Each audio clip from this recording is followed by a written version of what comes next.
நிறைய தப்பான விஷயங்கள தப்பானவங்கள வந்து எம்பி நிறைய சீட்டு கொடுத்து வச்சுருக்காங்க. அதனால தான் நான் இந்த தடவை பாராளுமன்ற தேர்தலை புறக்கணித்தேன்.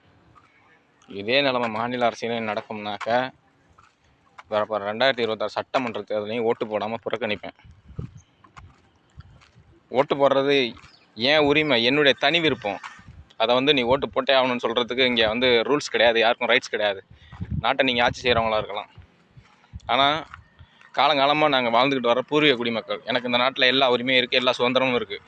அப்படிங்கிறப்போ ஒரு தப்பானவங்களை வந்து வேட்பாளரை கொண்டு வந்து நிப்பாட்டுறாங்கிறப்போ இந்த தேர்தல்களை புறக்கணிக்கிறதுக்கு எனக்கு எல்லா உரிமையும் இருக்குது. தப்பானவங்களை கொண்டு வந்து இவங்க தான் வேட்பாளர்னு கொண்டு வந்து நிறுத்துகிறாங்க. எனக்கு தேர்தல் மேலே நம்பிக்கை இல்லைன்னு சொல்லி நான் தேர்தலை புறக்கணிக்கிறேன். அது என்னுடைய உரிமை, என்னுடைய விருப்பம்.